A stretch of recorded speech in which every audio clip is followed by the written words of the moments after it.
নমস্কাৰ, মই ৰঞ্জন চৌধুৰী। জুবিনৰ ন্যায়টো কোনে নিবিচাৰে?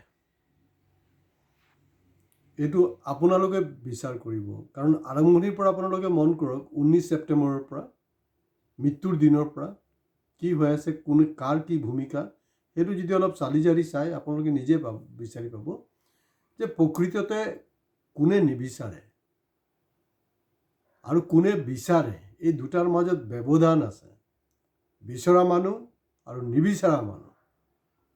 এতিয়া আপোনালোকে চাব, কেতিয়াবা আমি ডেছক্ৰিপশ্যনত এটা বস্তু লিখোঁ বা কেতিয়াবা ধৰি লওক কাৰো লগত হোৱাটছএপত কমিউনিকেশ্যন হৈছে, তেতিয়া কমিউনিকেশ্যন হওঁতে আমি এটা বিশেষকৈ জুবিনৰ ওপৰত যিমান এপিছ'ড আছে, কাৰণ মেজৰ এপিছ'ড আমি জুবিনৰ ওপৰতে কৰি আছোঁ 19 ছেপ্টেম্বৰৰ পৰা, তাত চাব যে খুব কেটাগৰিকেলি লিখা আছে যে 19 ছেপ্টেম্বৰৰ পৰা আমি ধাৰাবাহিকভাৱে জুবিন গাৰ্গৰ ওপৰত আমি এপিছ'ড কৰি আছোঁ। গতিকে প্ৰতিটা ভিডিঅ' আৰম্ভণিৰ পৰা শেষলৈকে শুনিব আৰু ধৈৰ্য সহকাৰে শুনিব, আৰামত শুনিব। এবাৰ বুজোতে অসুবিধা হ'লে দুবাৰকৈ শুনিব, কোনো দিগদাৰ নাই।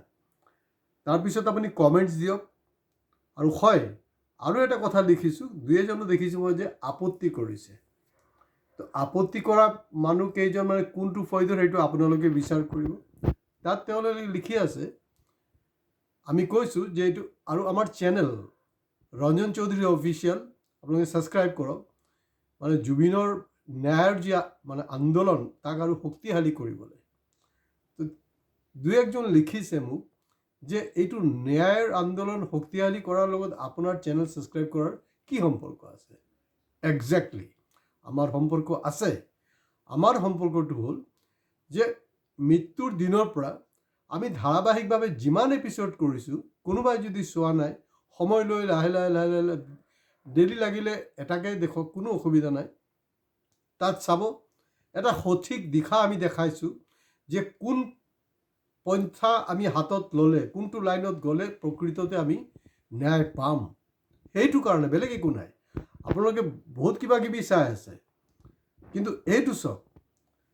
আৰু যিকেইজনে জুবিনৰ চৰিত্ৰ হনন কৰিলে, ধাৰাবাহিকভাৱে কৰিলে, তেওঁলোকৰ সেইবিলাক কিন্তু চাই আছে, তেওঁলোকক আকৌ ছাবস্ক্ৰাইবো কৰি আছে। মোৰ কোনো আপত্তি নাই। ছাবস্ক্ৰাইবটো কেলৈ কৰিবলৈ কৈ আছোঁ, কাৰণ আপোনাৰ ছিষ্টেমত অট'মেটিকেলি ৰাতি 9টা বজালৈকে আপুনি আমাৰ ভিডিঅ'বিলাক পাই যায়। সেইটো কাৰণে, বেলেগ একো নাই। আৰু যদি আপোনাৰ অসুবিধা হয় যে আপুনি নাচাব, নাচাওক, কোনো অসুবিধা নাই। কিন্তু এই যে কথাটো, ইয়াৰ অৰ্থটো যে এটা হ'ল যে আপুনি ডাঙৰ কথা পতা আৰু সঁচাকৈ আপুনি ন্যায় বিচৰা পোৱাটো দুটা বেলেগ বেলেগ সুকীয়া বস্তু। এতিয়া ডে 1ৰ পৰা আমাৰ ষ্টেট, আমাৰ গভৰ্ণমেণ্ট, আমাৰ শাসকীয় দল বিচাৰিছিলে নেকি যে জুবিনৰ মানে মৃত্যুৰ ন্যায় বিচাৰটো হওক, ন্যায় হওক? আপোনালোকে কমেণ্টছ কৰিব, মই নকৰোঁ। কাৰণ বহু ধৰণৰ কাৰবাৰ হৈ আছে, বহুত মানে কোনোবাই কৈ আছে কিবা এটা, তলে তলে কাম কৰিছে কিবা এটা। কিন্তু এটাটো স্পষ্ট যে ষ্টেটৰ যেতিয়ালৈকে ছাপৰ্ট নাথাকিব, কোনো ব্যক্তি এনেকৈ উৎপাত কৰিব নোৱাৰিব। নাম্বাৰ 1, ইয়াৰ শিখা শৰ্মাই হওক, অতনু ভূঞাই হওক, বা এই শিৱসাগৰৰ যে উশৃংখল চলিহা, কি আছিলে জানি, শৃংখল চলিহা, যাক আমি উশৃংখল চলিহা বুলি কৈছোঁ। এই যে তাহাঁতৰ যে অতিপালি, ইমান বিশৃংখলা, ইমান যে কাৰবাৰ, এই কাৰবাৰটো মাহৰ পিছত মাহ চৰকাৰ কেনেকৈ বৰদাস্ত কৰিলে? এওঁলোকে যিবিলাক কথা পাতি আছিলে, তাৰ 10% কথা আমি আমাৰ ইউটিউব চেনেলত বা ৰাজহুৱাভাৱে ক'ৰবাত যদি কথা পাতিলোঁ হয়, ইমান দেৰিত মোৰ ওপৰত বহুত কাৰা আইন লগাই সোমাই থৈ দিলে হয়। কিন্তু তেওঁলোকৰ ওপৰত নহয়। কেলৈ? কাৰণ চৰকাৰে এইটো ছুট দি দিছিলে। এতিয়া আহিলে শৃংখলৰ কথাটো। শৃংখল চাওক, মানে বছৰ পিছত বছৰ তাক এৰি দিছে। যি খুচি কৰি থাক, তই টকা উঠা, যি খুচি কৰ, কোনো অসুবিধা নাই। কিন্তু যেতিয়াই চাওক, বেপাৰীয়েতো চবকে ডনেশ্যন দিয়ে, কাৰণ তাহাঁতি ব্যৱসায় কৰিব লৈছে আৰু আমাৰ পৰা পইচাটো ওলাই লয়, সেইটোৱে কথা, আৰু বেলেগ আৰু কোনো ষ্টৰী নাই। কিন্তু যেতিয়া অসমৰ ব্যৱসায়বিলাক RSS হেডকোৱাৰ্টাৰ নাগপুৰত ক'লে, কাৰণ RSS বিজেপি বনিয়াৰ মানে ছাপোৰ্ট অবিহনে, ছাপোৰ্ট মানে টকা পইচাৰ অবিহনে তেওঁলোকে চলিব নোৱাৰিব।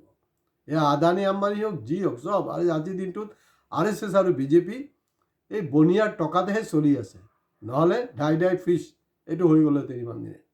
এতিয়া কথাটো হ'ল, তাক এটা সময় গৈ ৰেষ্ট্ৰিক্ট কৰিলে, আৰু গৰিমা সম্পৰ্কেও মানে দুই একজনৰ মোৰ ওপৰত মানে এটা হেৰি আছিলে যে ময়ো নেকি শিখা শৰ্মাৰ নিচিনাকৈ কৰি আছোঁ। ন, আপুনি চাব, যেতিয়াই মই গৰিমা সম্পৰ্কে বিভিন্ন ধৰণৰ মানে প্ৰশ্ন উত্থাপিত কৰিছোঁ, উত্থাপিত কৰাৰ উদ্দেশ্য এটাই, চৰিত্ৰ হনন। কাৰণ জুবিনৰতো মই চৰিত্ৰ হননৰ কোনো প্ৰশ্নই নাই, কাৰণ জুবিন যোৱা 19 ছেপ্টেম্বৰৰ পৰা মোৰ মন মগজুত সোমাই আছে, বেলেগ আৰু কোনো ষ্টৰী নাই।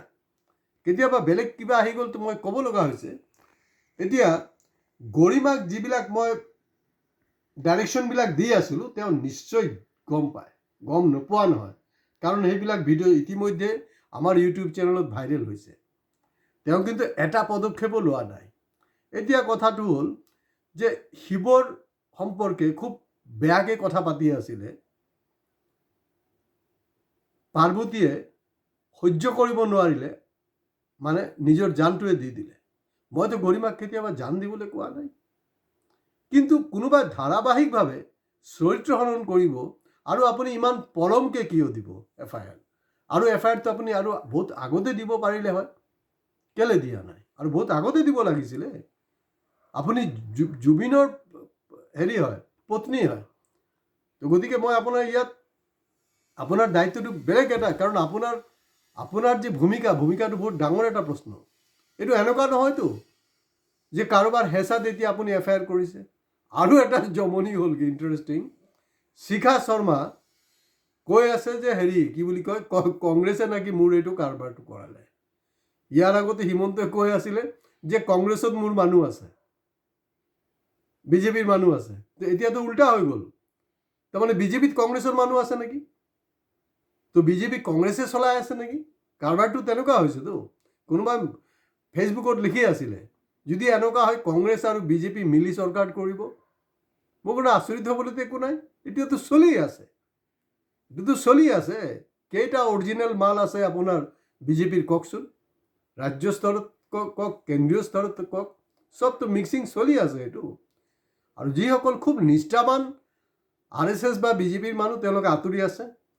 যিবিলাক কংগ্ৰেছৰ নিষ্ঠাবান মানুহ, তেওঁলোকে আঁতৰি আছে। That's all, nothing. এতিয়া এই যে অতনু ভূঞা, সেইটো এটা ডাঙৰ প্ৰশ্ন নহয় জানো? সেইটো মই আপোনালোকৰ ওচৰত এৰি দিছোঁ, আপোনালোকে কমেণ্ট বক্সত কমেণ্টছ কৰিব। তেওঁ হিমন্ত বিশ্ব শৰ্মাৰ পৰিয়ালৰ যি চেনেল নিউজ লাইফৰ পৰা কিয় খেদা হৈছিলে মানুহটোক? এই কথা বতৰাবিলাক আলোচনা কৰাৰ বিষয় আছে। শৃংখলচৰীয়া, ইমান দিন উশৃংখল হৈ থাকিলে, এতিয়াও কৰি আছে, নকৰা নহয়, কিন্তু খোলাকৈ কৰা নাই। গতিকে যেতিয়া যি ঘটনা হ'ব, এতিয়া কোকৰাঝাৰত যি ঘটনা হ'ল, অগ্নিগড় হ'ল, বা জুবিনক লৈ দিনে, সদায় এটা বস্তু জানি থ'ব যে ইয়াত ষ্টেটৰ এটা ছাপোৰ্ট আছে। আৰু লাষ্ট কথাটো সেইটোৱে, আমাৰ অসম আন্দোলনৰ সময়ত একজন চৰকাৰী বিষয়াই কৈছিলে, নাম নকওঁ বাৰু, আপোনালোকে এইটো বিচাৰি ওলাওক, চৰকাৰী বিষয়া এজনে কৈছিলে যে এতিয়া মানে এই আন্দোলনৰ নামত ল'ৰা ছোৱালীৰ মানে হেৰি হৈ আছে, মানে ছেক্সুৱেল কিবা সম্পৰ্ক হৈছে, অমুক তমুক, বহুত আৰু কিবা বহুত লম্বা ডাইলগ আছিলে, মই নকওঁ। কিন্তু বস্তুটো এনেকুৱা জানেনে, ভাগ্যৰ পৰিহাস কেনেকুৱা? সেই বিষয়াজন শেষ বয়সত গৈ নিজে কিন্তু তেখেতৰ নিজৰ চৰিত্ৰৰ ওপৰতে বিভিন্ন প্ৰশ্ন উঠিছে।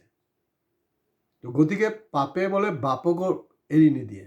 তো গতিকে শিখা শৰ্মা হওক, অতনু ভূঞা হওক, যোনে হওক, এইটো যে কৰিছে, গতিকে এই যে ইনষ্ট্ৰুমেণ্টছবিলাক আছে, এই ইনষ্ট্ৰুমেণ্টছবিলাক সদায় চৰকাৰ, ৰাষ্ট্ৰ, ষ্টেটে সেইটোক তেওঁলোকে নিজৰ মুঠিত থৈ দিছে, আৰু তেওঁলোকৰ প্ৰয়োজন হিচাপে তেওঁলোকে ব্যৱহাৰ কৰে। গতিকে লাষ্ট প্ৰশ্ন, গৰিমা, মই এতিয়াও আপোনালৈ কৈছোঁ যে আপুনি যি ধৰণে আগবাঢ়িব লাগে, আপুনি কিন্তু আগবঢ়া নাই। ইম'শ্যনেল কথা বতৰাত কোনো কাম নাইকিয়া, আধ্যাত্মিক কথা অলপ দিনে চলিব। 26ৰ ইলেকশ্যন যাব, ঢাই ফিজ, চব খতম, আধ্যাত্মিক কথা নহয়। আপুনি দৃষ্টান্তমূলক কিবা কথা পাতক, তেতিয়াহে চবে আপোনাক চেলুট কৰিব। নমস্কাৰ।